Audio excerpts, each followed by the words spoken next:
Dear viewers, family and friends cooking recipes পক্ষ থেকে সবাইকে শুভেচ্ছা জানিয়ে শুরু করছি আমার আজকের রেসিপি ডিম ছাড়া চুলায় তৈরি ভ্যানিলা কেক।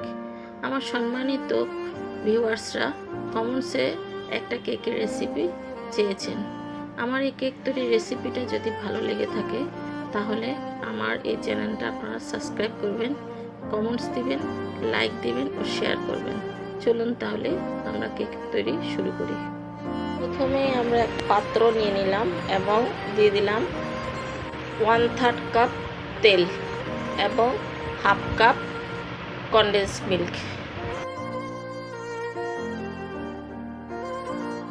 তারপরে দিয়ে দিলাম 2 টেবিল চামচ চিনি। এরপরে আমরা এই 3টা ইনগ্রিডিয়েন্টস ভালো করে মেশাতে থাকবো যতক্ষণ না পর্যন্ত চিনিগুলো সেই তেল এবং দুধের সাথে ভালো করে মেশ হয়ে যায়। আমার এই তেল এবং দুধের সাথে চিনিটা মেশ করতে প্রায় 7-8 মিনিট সময় লেগেছে। মেশ হয়ে গেলে পরে দেখতে অনেকটা এরকম হবে। প্রথমে আমি একটা পাত্র নিয়ে নিলাম, পাত্রের উপরে একটা ছেঁকনি দিয়ে তারপরে দিয়ে দিলাম 1 কাপ ময়দা, এরপরে দিয়ে দিলাম 1/3 কাপ সুজি, তারপরে দিয়ে দিলাম 1 চা চামচ বেকিং পাউডার এবং 1/2 চা চামচ বেকিং সোডা।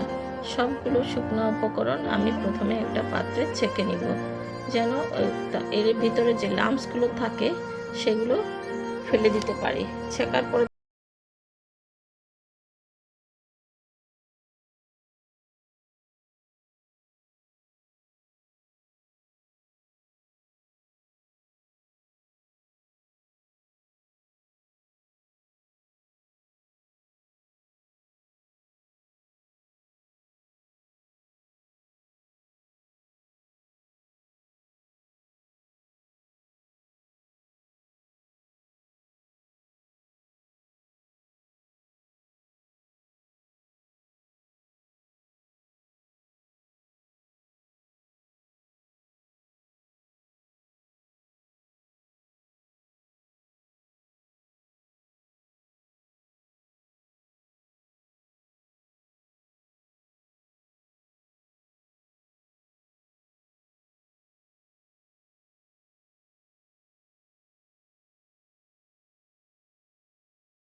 এখন আমরা সেই কেক তৈরির ডোটা সেই পাত্রের মধ্যে ঢেলে দিব।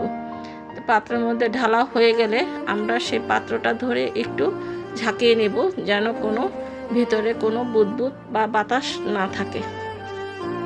আমার কেকটা পাত্রে ঢালা হয়ে গিয়েছে।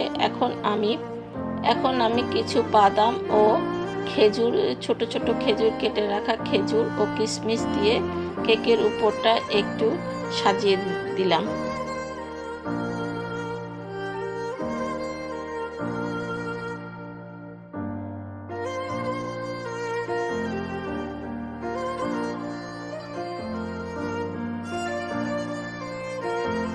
আমি এখন একটা চুলায় পাত্র বসিয়ে হাই হিটে 5 মিনিট গরম করে নিব। আমার পাত্রটা হাই হিটে 5 মিনিট গরম করা হয়ে গিয়েছে। আমি এখন পাত্রটার মধ্যে একটা স্ট্যান্ড বসিয়ে তার উপরে সে কেকের পাত্রটা বসিয়ে দিব এবং উপরে ঢাকনা দিয়ে দিব। ঢাকনার উপরে যে ছিদ্রটা আছে তার মধ্যে একটা লবঙ্গ দিয়ে সে ছিদ্রটা বন্ধ করে দিলাম এবং এটা একেবারে নিভু আঁচে মানে লো হিটে 30 থেকে 35 মিনিট, সর্বোচ্চ 40 মিনিটে আমি এটা হতে দিব। ফিরে আসছি আমরা 40 মিনিট পর। এখন 40 মিনিট পরে আমরা ঢাকনাটা তুলে দেখেন আমার কেকটা দেখতে কত সুন্দর হয়েছে। আমি এখন একটা টুথপিক দিয়ে দেখব কেকটা সম্পূর্ণ হয়েছে কিনা। আমার কেকটা সম্পূর্ণ হয়ে গিয়েছে, কোনো রকম ভিজা বের হয়নি, সম্পূর্ণ শুকনা বের হয়েছে টুথপিকটা। তার মানে আমার কেকটা সম্পূর্ণ বেক করা হয়ে গিয়েছে। এখন আমি কেকটা চুলা থেকে নামিয়ে ঠান্ডা হতে দেব। আমার কেকটা ঠান্ডা হয়ে গেলে আমি একটা ছুরির সাহায্যে কেকের চারিদিকে ঘুরিয়ে আনবো যেন কেকটা সহজেই বের হয়ে আসে। এরপরে একটা প্লেটের সাহায্যে আমি কেকটা উপর করে ধরলে কেকটা সহজে বের হয়ে আসবে। দেখুন আমার কেকটা দেখতে কত সুন্দর হয়েছে। আমি এক সাইডে কেটে আপনাদের দেখাচ্ছি।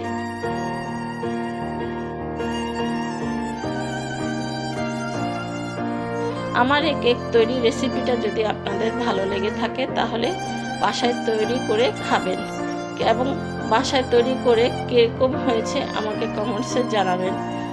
সবাইকে শুভেচ্ছা জানিয়ে আজকের মতো আমি আপনাদের কাছ থেকে বিদায় নিচ্ছি। দেখা হবে আপনাদের সাথে আমার আবার পরবর্তী রেসিপিতে। ধন্যবাদ সবাইকে।